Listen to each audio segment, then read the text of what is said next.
ॐ त्वं हि न पिता वसु त्वं माता शतक्रतो बभूविथ अधाते सोमनमीमहे। ॐ तन्तुं तनवन्नरजसो भानुमन्विः ज्योतिष्मतपथो रक्ष धिया कृतान् अनुल्बणं वयत जोगुवामपो मनुर्भव जनया दैव्यं जनम् मनुर्भव जनया दैव्यं जनम्। आदर और सम्मान के योग्य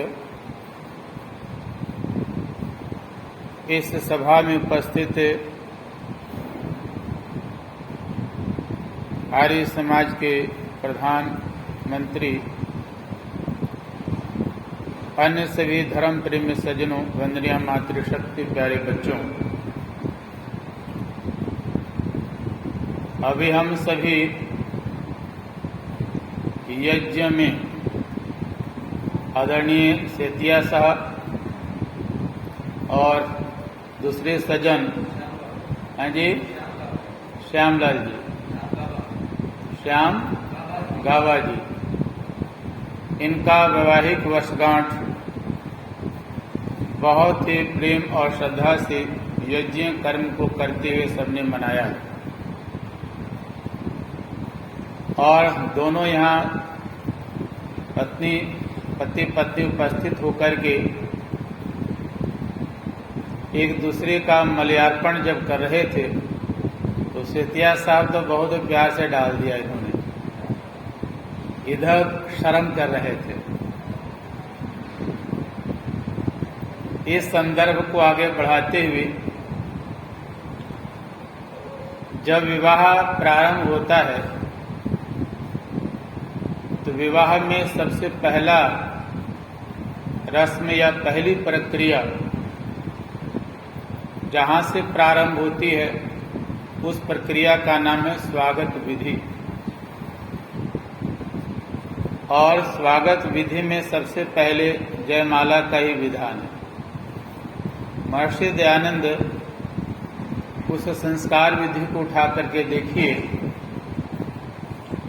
यज्ञ विधि में वर और वधू दोनों जब पधारते हैं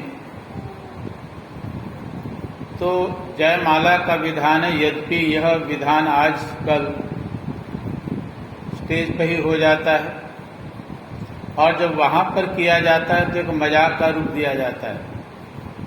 पूरा दृश्य वहां पर हंसी खुशी का तो होता ही है, पूरा ऐसा लगता है कि यहाँ पर एक मजाक सा हो रहा है।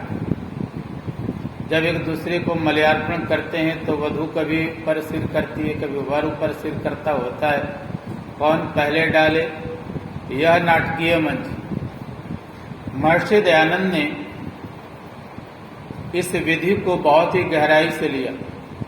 पहली विधि है, वहां पर वधू के माध्यम से वर के लिए एक शब्द का प्रयोग करवाया जाता है, एक वाक्य बुलवाया जाता है।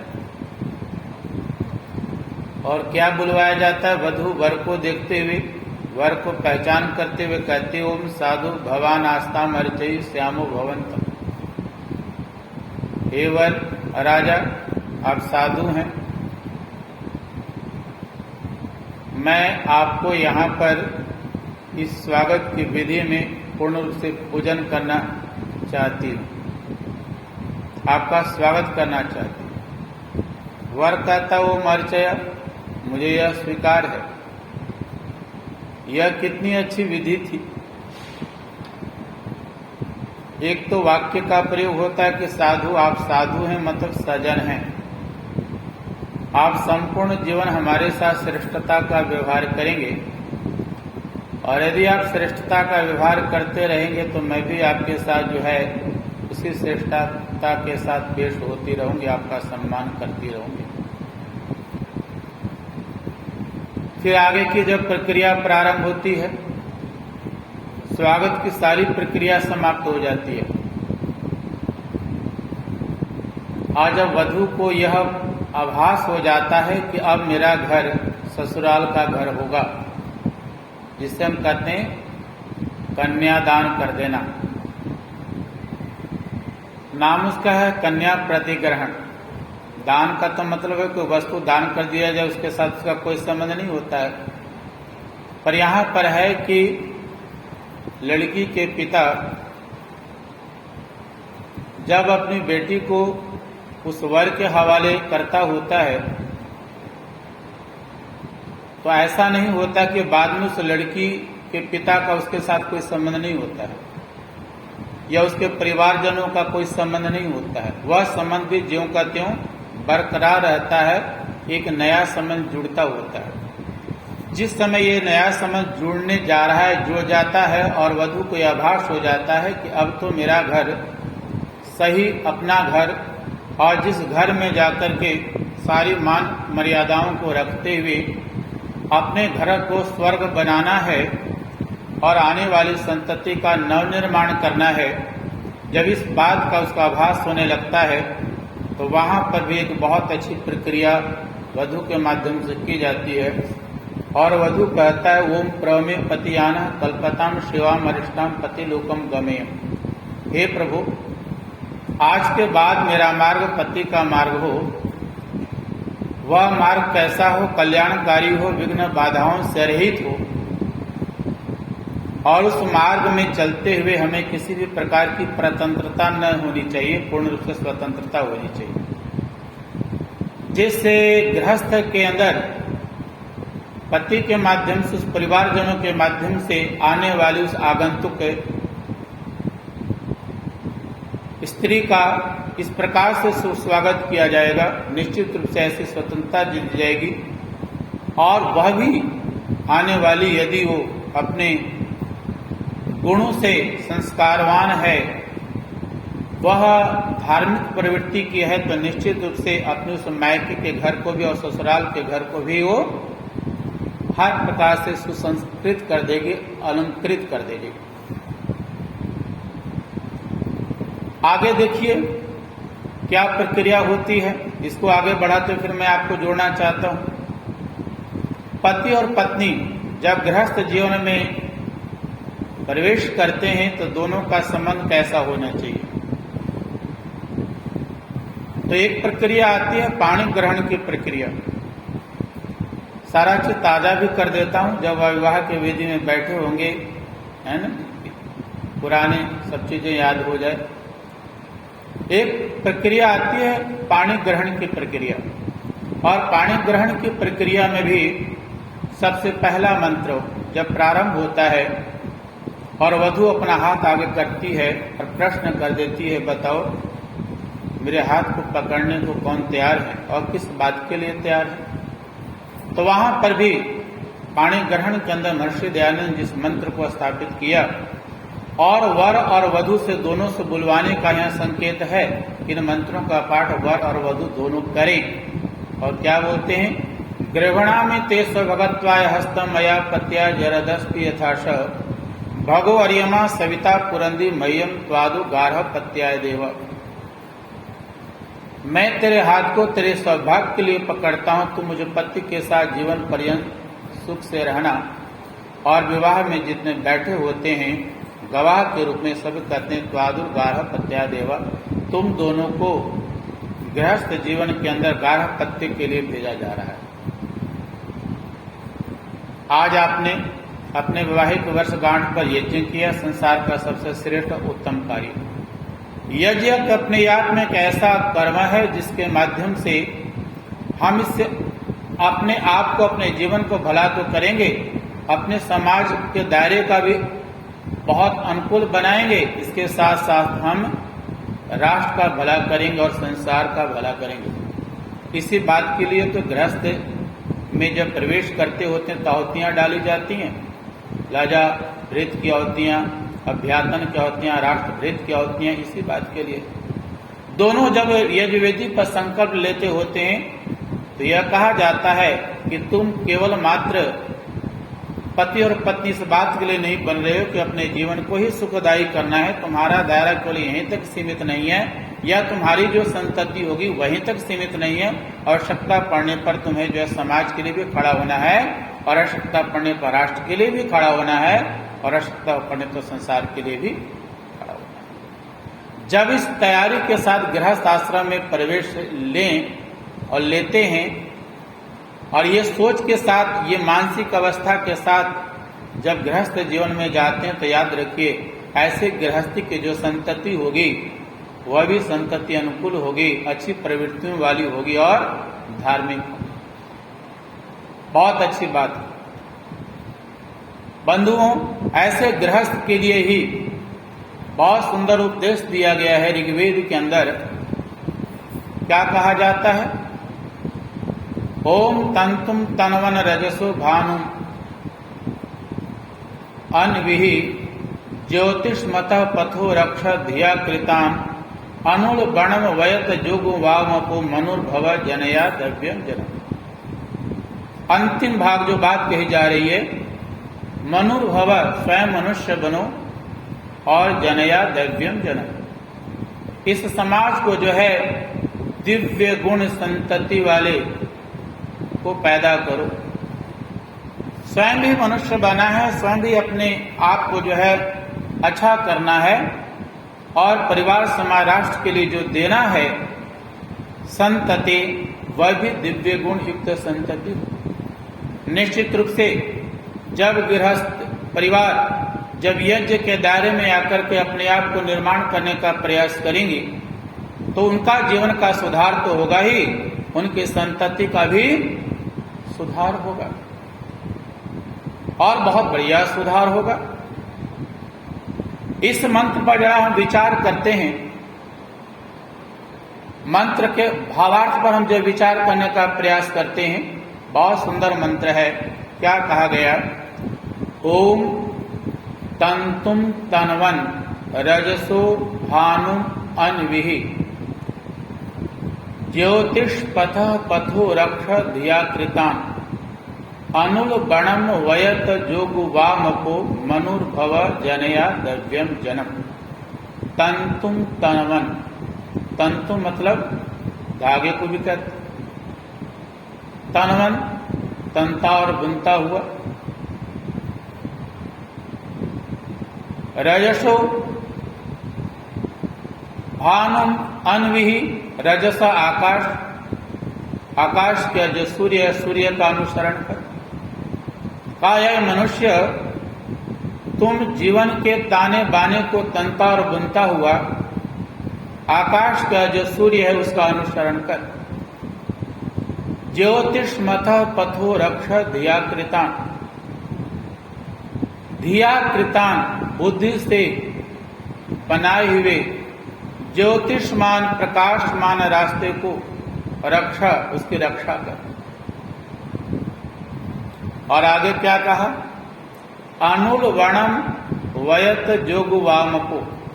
अनुल वणम कहते हैं उलझन रहित, जोगु वामको, जोगु वाम कहते हैं उपासकों, कवियों, शुभ, और आप कहते हैं विद्वानों, बुद्धिमानों। अपह कहते हैं कर्मों, यानी कवियों के, उपासकों के, बुद्धिमानों के जो उलझन रहित कर्म है, उस कर्म को आगे बढ़ाओ। जब ऐसा आगे आप बढ़ाओगे तब कहा, फिर आप क्या करोगे? आगे कहा मनुर्भव, स्वयं का सुधार करते हुए अपने आप को मनुष्य बनाओ। दिव्यम जन्म, और दिव्य गुण संतति को जन्म दो। यह मंत्र बहुत ही प्यारा मंत्र और जीवन के मार्ग को प्रशस्त करने वाला है, बशर्ते मंत्र के भाग पर यदि हम विचार करें। देखने में तो बहुत सामान्य सा लगता है, पर जब हम इसके गहराई में जाएंगे तो हर एक मनुष्य का भला होगा, चाहे वो ब्रह्मचारी हो, चाहे गृहस्थी हो, चाहे वानप्रस्थी हो, चाहे सन्यासी हो। और गृहस्थ के लिए बड़ा महत्वपूर्ण ही है। क्या कहा गया? विचार कीजिए। अपने जीवन को ताने बाने को तनता और बुनता हुआ, तो यहाँ उदाहरण दिया जा रहा है, कहा जैसे जुलाहा सूत के माध्यम से, धागे के माध्यम से बहुत बढ़िया वस्त्र बना देता है, वैसे मनुष्य भी अपनी सुंदर प्रवृत्तियों के माध्यम से और सुंदर संस्कारों के माध्यम से इसको तनता और बुनता हुआ इस जीवन रूपी वस्त्र को तैयार कर देवे। और इस जीवन रूपी वस्त्र को तैयार करने में मन को नियंत्रण करना बहुत जरूरी है। और जब मन को हम नियंत्रण करते हैं बढ़िया से, तभी हमारे अंदर जो है अच्छी प्रवृत्तियां और अच्छे संस्कार आते हैं।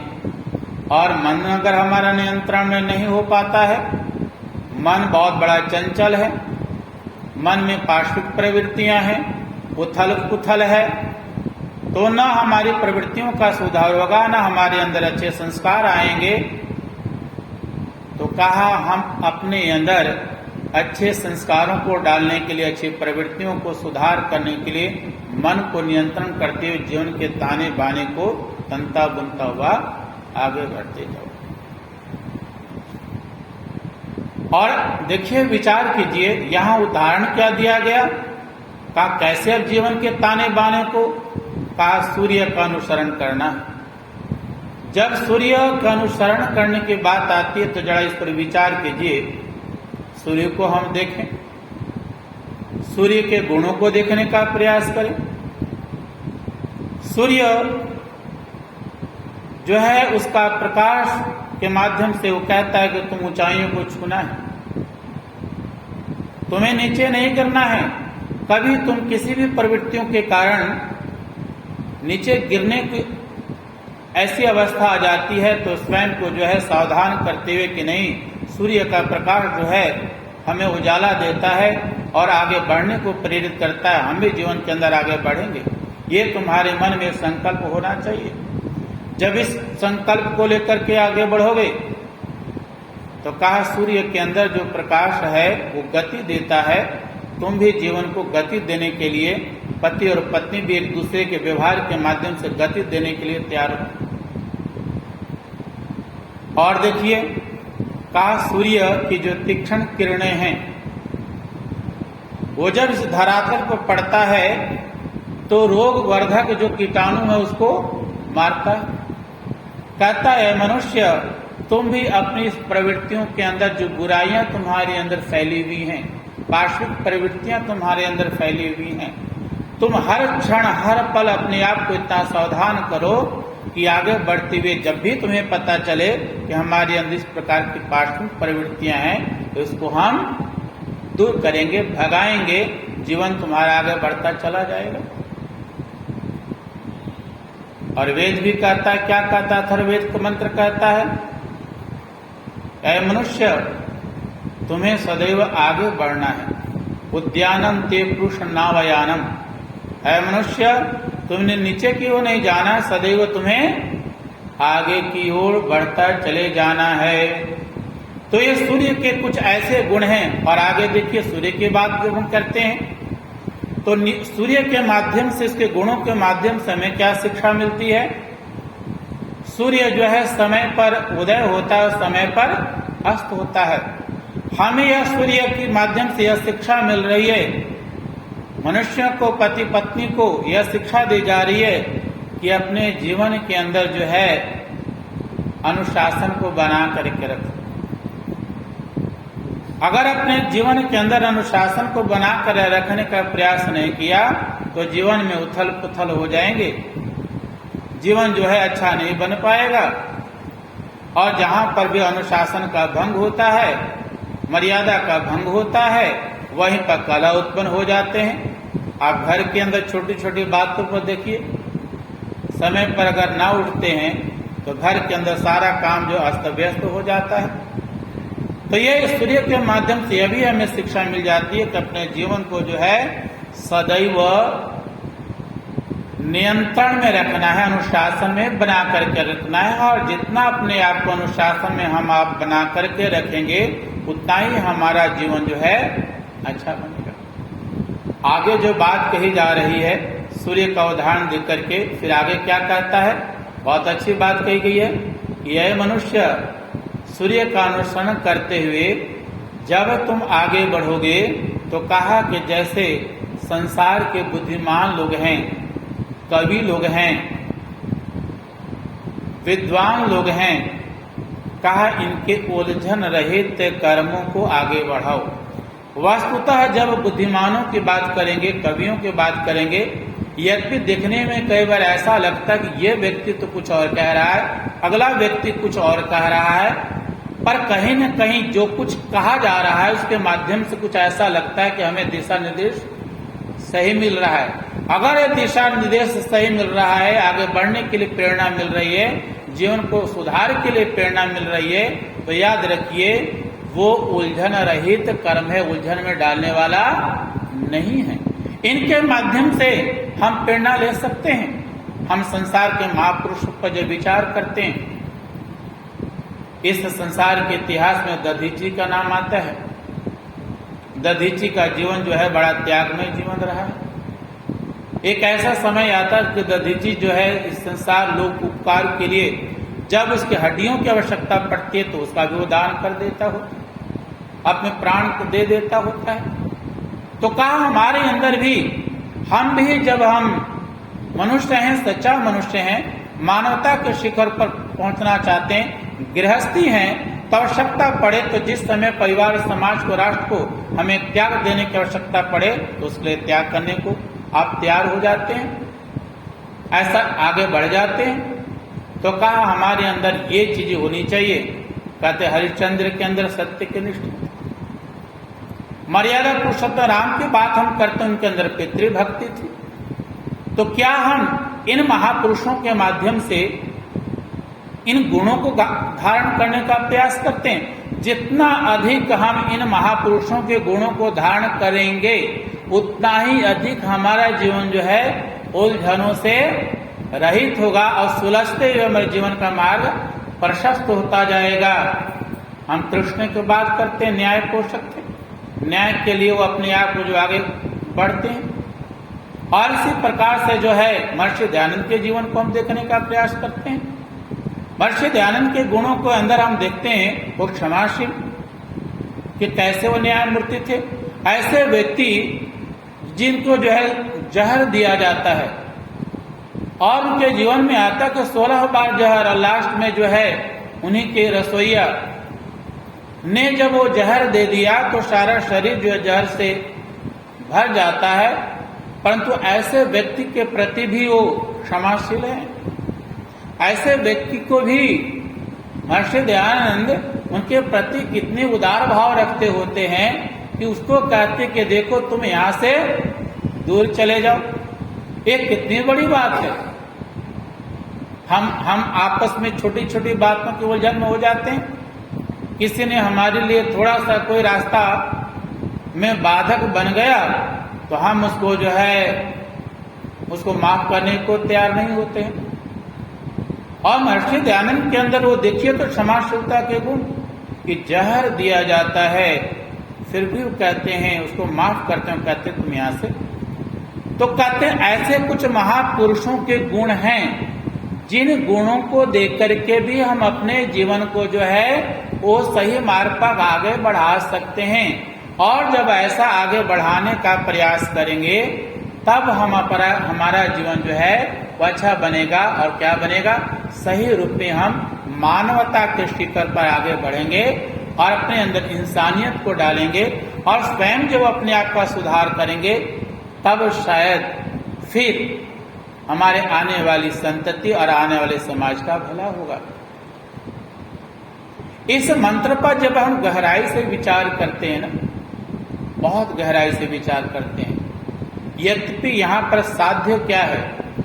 साध्य क्या है? मनुर्भव जनया दिव्य। साध्य तो यह है कि मनुष्य बनो और दिव्य गुण संतति को जन्म दो। पर इस साध्य के 3 साधन हुए। इस साध्य के 3 साधन हुए। पहला साधन सूर्य का उदाहरण दिया गया है, सूर्य का अनुसरण करने का उदाहरण दिया गया है। दूसरा साधन क्या दिया गया है कि बुद्धि द्वारा जो रक्षा किया गया है प्रकाश का मार्ग, उस मार्ग की रक्षा तुम करो। बुद्धि द्वारा जो बनाए गए, दूसरा साधन दिया नहीं। बुद्धवानों के रास्ते पर यक्ष युधिष्ठिर संवाद में बात आती है ना कि भाई कौन सा मार्ग अच्छा है, तो कहा महाजनो ये न गतो सपंथा, महान लोग जिस मार्ग पर चले हैं उस मार्ग को हम अपनाएं। तो कहा ये 3 साधन है। और एक फिर तीसरा साधन क्या बोला कि जो उलझन रहित कर्म है उसमें तू ना उसको आगे बढ़ाओ, हम उलझनों में ना फंसते चले जावे। जब इन 3 साधनों को हम अपनाने का प्रयास करेंगे तो निश्चित रूप से हमारे अंदर हमारी प्रवृत्तियों का सुधार होगा और हमारे अंदर उत्तम संस्कारों का आधान होगा। और उत्तम संस्कारों को आधान करने के लिए, अच्छी प्रवृत्तियों को लाने के लिए ही हमारे अंदर बहुत अच्छा उपाय दिया गया है गृहस्थ परिवार के लिए कि हम और आप चाहते हैं कि हम स्वयं का सुधार करें और आने वाली संतति का सुधार करें, आने वाले समाज का सुधार करें। तो आगे का जो मैं सूत्र देना चाहता हूँ, बड़े महत्वपूर्ण सूत्र है, वो क्या है कि महर्षि दयानंद ने जिसका विस्तार देकर के समाज का भला करना चाहा, वो क्या था? 5 महायज्ञ। इन 5 महायज्ञों के माध्यम से हम अपने अंदर पूरी मानवता को ला सकते हैं। इन 5 महायज्ञों के माध्यम से हम अपने अंदर अच्छे संस्कारों का आधान कर सकते हैं। यदि हमारे समाज के अंदर इस 5 महायज्ञों का विस्तार हो जाए, 5 महायज्ञों का विस्तार करने के लिए हमें क्या करना पड़ेगा? महर्षि मनु महाराज ने कहा है, ऋषि यज्ञम देव यज्ञम भूत यज्ञम च सर्वदा नृयज्ञम पितृयज्ञम यथा शक्ति न हापये। मनु महाराज क्या कहते हैं? मनुष्य, तुम चाहते हो कि अपने अंदर ये अच्छे संस्कारों और अच्छे प्रवृत्तियों को लाना चाहते हो, क्योंकि मन की पृष्ठभूमि का सुधार इसी बात से होता है, ये हमारे अंदर आए अच्छे गुण आए। तो इसके लिए क्या होगा?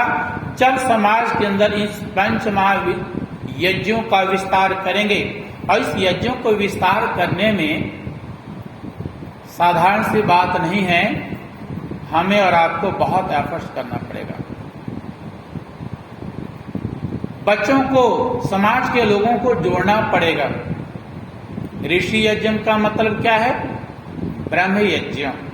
हम अपने घर परिवार में, यहां पर भी जब आपने यज्ञ किया, ब्रह्म यज्ञ किया, तो इस यज्ञों को घर में भी स्थापित करने का प्रयास करेंगे।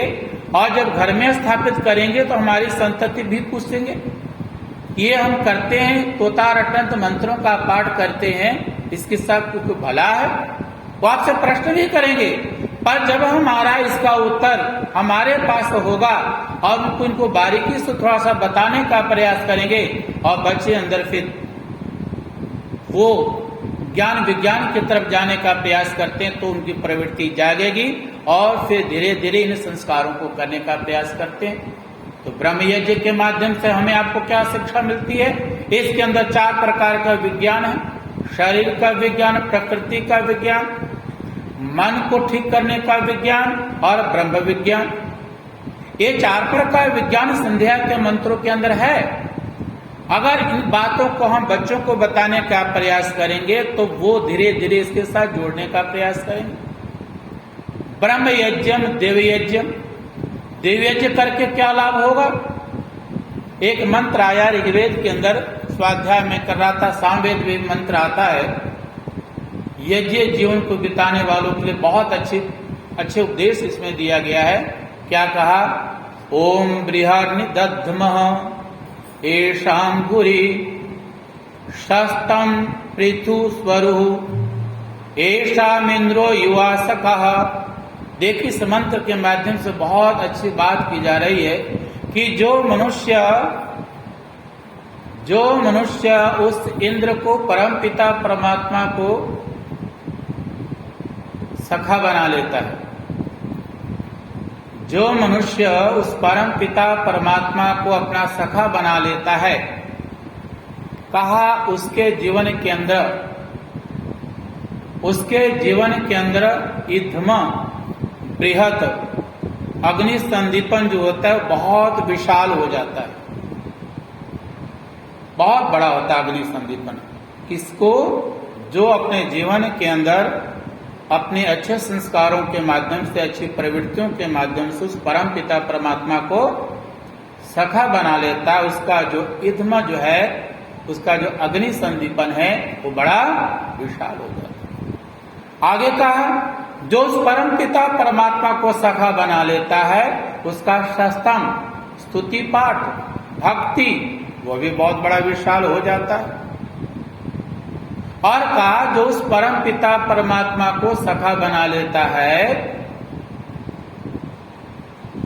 वह व्यक्ति, कहा स्वरूप पृथु, स्वरूप कहते हैं यज्ञ स्तंभ, वो भी बहुत बड़ा विशाल हो जाता है। कितनी गहराई की बात की गई है कि जिसने उस परम पिता परमात्मा को सच्चा भक्त बना लिया। गीता का हम अनुसरण करते ना, कितने प्रकार के भक्त आते हैं, तो उसमें कहा जिज्ञासु अर्थार्थी, जो अर्थ के लिए होते हैं, जिसके अंदर कोई जिज्ञासा होती है, और जो सही में उस परम पिता परमात्मा का सच्चा भक्त हो जाता है, जिसके अंदर केवल परमात्मा की भक्ति या मोक्ष के अधिकारी बनना चाहते हैं, ऐसा जब बन जाते हो, ऐसा सखा जब बन जाता है, तो उसके माध्यम से जो अग्नि संदीपन किया जाता है, जो यज्ञ किया जाता है, वो हर प्रकार से सबको लाभ पहुंचाने वाला होता है। वह अग्नि संदीपन उसके जीवन को चमकाने वाला होता है, उसके जीवन को दीप्यमान करने वाला होता है। जिस संकल्प को लेकर के व्यक्ति अपने जीवन में चलने का प्रयास करता है, उस संकल्प को अपने जीवन में पूरा कर लेता है, चाहे वो परोपकार के मार्ग को लेकर के चलता हो, चाहे वो किसी भी प्रकार के जीवन में कोई संकल्प लिया हो कि मैं इसको पूरा करूंगा, उसको लेने का चलने का प्रयास करता हो। जिन संकल्प को लेकर के अग्नि का आह्वान किया, वह संकल्प इतना विशाल होगा, चलता ही रहेगा। हमें कहा कि इस प्रकार से उस परम पिता परमात्मा पर विश्वास करके जो भी जीवन के अंदर कार्य करना है, कार्य करने का यदि हम प्रयास करते हैं, तो शायद किसी भी प्रकार के हमारे किए हुए कर्म जो है वो अधूरा नहीं होगा। उसके माध्यम से हमारे जीवन जो है, ये जो है मन की जो है भूमि जो है वो अपने आप में मजबूत होगी। जब मनुष्य अपने आप में इन समस्त गुणों को लेकर के आगे बढ़ने का प्रयास करेगा, तो याद रखिए, ऐसा मन वाला व्यक्ति जो है, ऐसे संस्कार वाला व्यक्ति जो है, ऐसे अच्छी प्रवृत्तियों वाला व्यक्ति जो है, वो कभी भी जीवन के अंदर असफल नहीं होगा, बल्कि अपने जीवन के माध्यम से, अपने कर्मों के माध्यम से सबका भला करेगा। तो जैसा मैं कह रहा था कि हम अपने अंदर क्या करें, यज्ञ का विस्तार करें, देव का विस्तार करें, यज्ञ स्तुति का विस्तार करें, पंच महायज्ञ का विस्तार करें। पंच महायज्ञ के अंदर सब प्रकार के जीवन के अंदर गुणों को डालने की बात की गई है। तो संध्या, देव यज्ञ, पितृयज्ञ, पितृयज्ञ को करने से हमारे अंदर या संतति में क्या होगा, अपने माता पिता के प्रति, अपने बुजुर्गों के प्रति, अपने सास ससुर के प्रति, अपने दादा दादी के प्रति अच्छे भाव उत्पन्न होंगे। एक मैं देख रहा था, पति क्या करता है, अचानक बाहर से आता है और अपनी पत्नी को क्या कहता है, पिताजी घर में आ रहे हैं, उनकी सेवा के लिए तैयार हो जाओ, सेवा सत्कार करने के लिए। अब पत्नी को क्या लगा, मेरे पिताजी नहीं, हमारे ससुर जी आ रहे हैं, और नखड़ा करना शुरू कर देती हैं, लड़ना शुरू करती हैं। भला ये छोटा सा घर है, मैं अपने कहाँ पर यहाँ पर अपने घर में पिताजी को रख पाऊंगी, मेरे बस की बात कहते अब तो मैंने कह दिया, अब तो पिताजी आ रहे हैं, थोड़ी देर में आने वाले, वही झगड़ने पर और तैयार हो जाती है। और करते करते आ गए पिताश्री जी, दरवाजा खटखटा दिया। जैसे दरवाजा खटका तो और ऊंची जोर से बोल पड़ी, आ गए तेरे पिता। अब दरवाजा खोला तो उसके पिता तो है नहीं, इसकी पिताजी हैं। और अब जो है ये शर्मिंदगी महसूस करती है और कहते पिताजी आप बिना बताए आ गए, आइए आइए, आपके लिए तो खुला दरवाजा है, पूरे आओ भगत प्रारंभ हो जाता है। अब वो पिता कहता है अपनी उस बेटी को, कहता है बेटी अब तुम्हें घर में, मैं तुम्हारे घर में नहीं रह सकता। जो अपने सास ससुर की सेवा नहीं कर सकते, उनके आने पर मन के अंदर जो है इतना कचोट होता है, तो तुम मुझे मेरी सेवा करके तुम क्या बताना चाहती हो? जिस घर के अंदर ये स्थिति हो जाएगी, उस घर के गृहस्थ जो है टूट जाएगा। तो ये कहता है पितृयज होना चाहिए, ये हमारे गुण के अंदर आने चाहिए।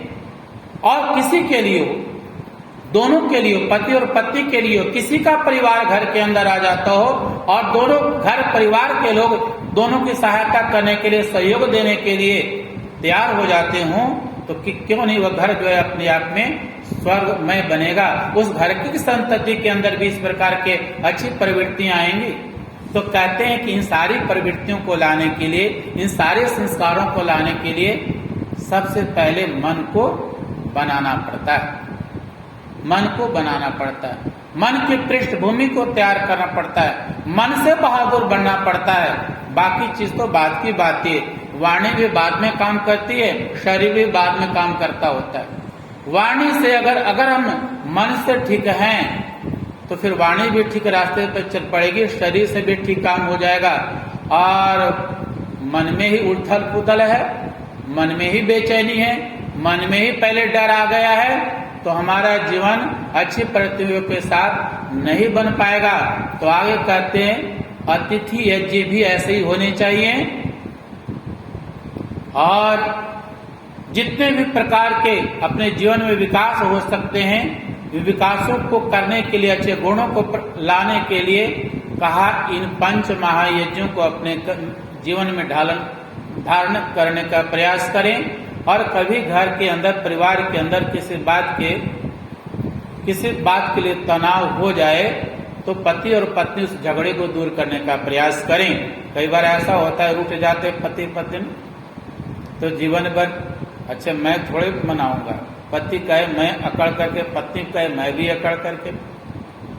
आर्य डीएवी के संस्थापक महात्मा हंसराज जी बहुत सुंदर बात कहते हैं। इस बात को कहते हुए वाणी को विराम दूंगा। कहते हैं रूठे हुए को मनाना और फटे हुए को सिलना, यही इंसानियत है। रूठ जाए कोई, चलो 1 दिन हो गया, 2 दिन हो गया, पता चला सालों भर रूठे ही रहे, तो गृहस्थ में फिर बच्चों का क्या भला होगा? कोई किसी को आना पड़ेगा, किसी की बात के लिए एफर्ट्स करना पड़ेगा। और जहां पर जिस घर के अंदर एफर्ट्स किया जाता है, उस घर की संतति अच्छी बनेगी, उसका विकास होगा और उसी के माध्यम से समाज का भला होगा। तो मंत्र बहुत अच्छा है।